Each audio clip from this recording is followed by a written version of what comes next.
First of all, email marketing had a resurgence over the past few years. It went through a slow time where it received a bad reputation, probably deservedly.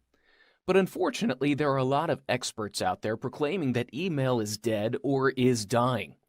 When you look at the numbers, you'll find that email is actually growing in acceptance as more and more email accounts are being created, but also because of technology, because of the reliance upon the medium of email and how people use it, what we are seeing is that email is far from being dead.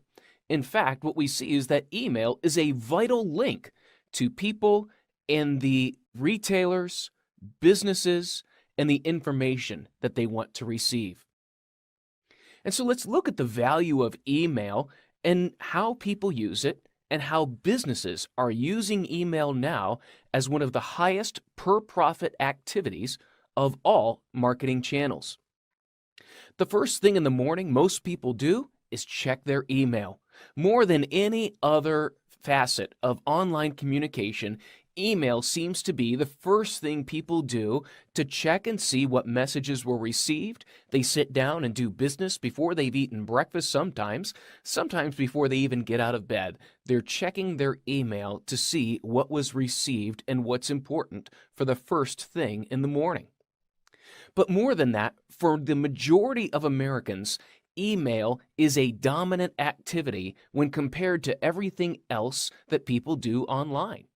People rely on email as one of the primary activities for their online behavior and their needs for going about the day.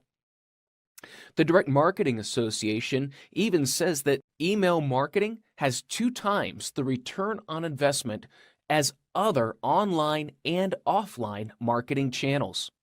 It's estimated for every dollar that is spent in email marketing, there is at least a $40 return on that investment. This makes email one of the most profitable means of online and offline marketing. One thing that has certainly helped the resurgence of email as a vital role in business communications is the explosion of mobile devices and smartphones. In fact, 1 in 2 of your emails are probably opened on a mobile device. Or think about the ways that you use your mobile device, staying in touch, finding out what's happening, using your mobile device to do that has increased the amount of times that people check their email, use their email, and have access to their email. And so email's resurgence is certainly dependent upon the explosion of smartphones and mobile access. But even more so, 77% of consumers prefer to receive permission-based marketing through their email. Simply said, the majority of people prefer to receive sales-based emails than getting sales messages through their social channels or other means. Because email is a more controllable format. They can keep it, they can refer back to it, they can print it off. It's much more involved and it's accessible. And so people tend to prefer that they receive marketing-based emails rather than through social channels or other means. So what are these new developments in email that have enabled a completely different level of marketing to take place and have caused a great resurgence within email as a highly profitable marketing activity? Well, the first one is triggered communications. That means that our data systems have gotten a lot smarter. We've been able to figure out that there are certain things that we can automate so that when someone takes a specific action, we can automate a message as a response. If someone is in the lead process, we can automate emails that will provide a constant drip of information that will lead them through the process or educate them through the process. We can also automate messages based on specific behaviors. So as soon as someone accomplishes one thing, then the system sends an email to move them along the way to the next accomplishment. Triggered communications are most seen in receipts and thank yous for subscribing. So triggered communications have become a vital part in the workflow because they are preset automated messages that you create one time and then you set them to be sent automatically, which saves you time and money of paying other people to do this by hand. Along with better systems is better data. We can understand more about who our recipients are. We can ask for more information about them. We can go to a third party and supplement the information that we have about them. We can look at where they are regionally. We can also look at demographic information. We can also look at their tendency to open emails and click through emails to see if they're usually on a mobile or if they're usually on a desktop or if it's a combination. We can learn much more about our recipients and speak to them in ways that they want to listen. And so the better we personalize and understand our recipients, the better messages we can send them. One of the greatest things that has enabled email is the ability to track email. We can look at all of the links that we send out in an email message, and we can see who clicks on those links, where they go, what they do, and we can come up with a valuation of the profitability of each campaign that we do. And so before you send out the next campaign, you can always go back and see what worked and what did not work. What did people respond to? What did they not respond to? You can even send to a small test set of names to see how they respond, to test your email, and then adjust it before you send to the larger group. Tracking has become much more proliferate so that we can see immediately the success of a campaign and the factors that led to that success. Segmentation enables us to look at our list in groups rather than as a big batch of names. We can start to segment out based on behavior, what people have done, what they've seen, what they've downloaded, what they've purchased. Or you can find out more about your users simply by asking them, and you can find out their gender, their age, their birth date, their zip code. And so then you can start to segment by region, depending upon your business, and you can send different messages to different people.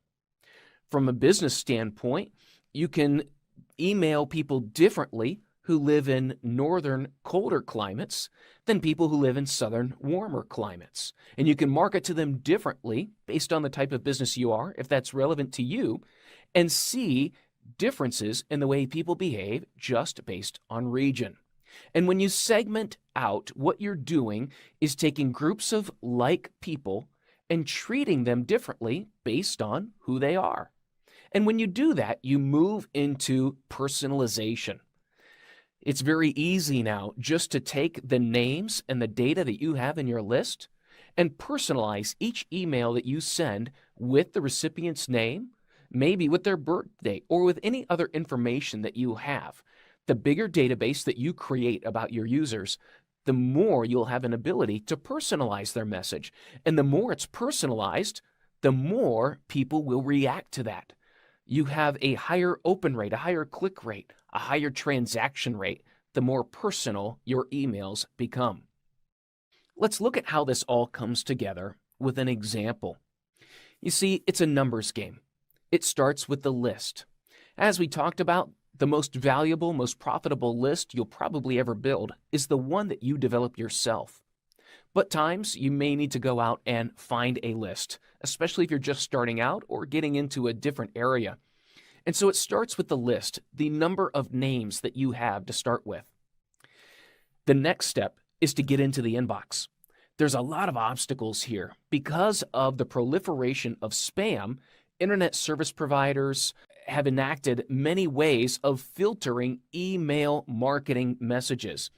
If your email looks too spammy or kicks off a filter, it won't make it to the inbox. And then again, you also have at the user level, sometimes people have spam filters in addition to what their internet service provider has. And so you've got to get through those filters to get into the inbox. Once your email gets into the inbox, you're competing with all the other emails that a person has received that day or at that time. And so the next step is to get the user to open your email and then to click through. And as you can see, you're losing more and more of those names to get to what you want people to do. And so getting people to open the email is one thing. Getting them to click through the offer to find out more information is another. And then once they see the information, they have to decide that it's relevant and timely and a necessity for them right now to get that conversion. Now, that conversion could be a sale or it could be a lead. In this case, we're going to make it a lead because ultimately that lead has to result in a sale. And so we need so many leads before we can get so many sales. But here's the final cap on the whole thing, and this goes back to one of the new developments, and that's measurement. Measurement, that is, what is the lifetime value of customers that were acquired? What is the lifetime value of the loyalty email that we just sent out to this specific segment? What was the value of that mailing? You can measure every mailing that you send to every segment, and you can look at the value to know what was your return on investment for developing this email or this email campaign, and see immediately how you can adjust, what needs to be adjusted, or if you need to change different aspects throughout this entire measurement funnel. The downside is there's a lot of steps. You've got to look at a lot of different factors to determine if you had the right message to the right people at the right time, sending them to the right page with the right offer in order to get them to convert and become a lead or a sale. But ultimately, you always need to measure. The danger is a lot of people tend to focus on how many opens did I get or how many clicks did I get. And really what you're measuring are two steps in the middle of the funnel rather than measuring the whole funnel itself. You can't just measure the parts. You've got to measure the entire campaign. Now, here's an example of a campaign, and this is with a purchase list of high-quality names, and we know it's a high-quality list because of the response rate.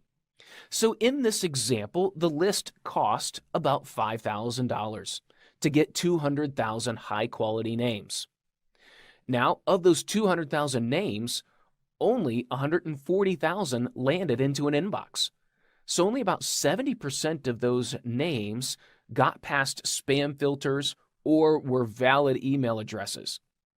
Of that 140,000, only 37,800 were opened. So we're now down to about 27% of our names were opened. Then you'll see a drastic difference between an open and a click.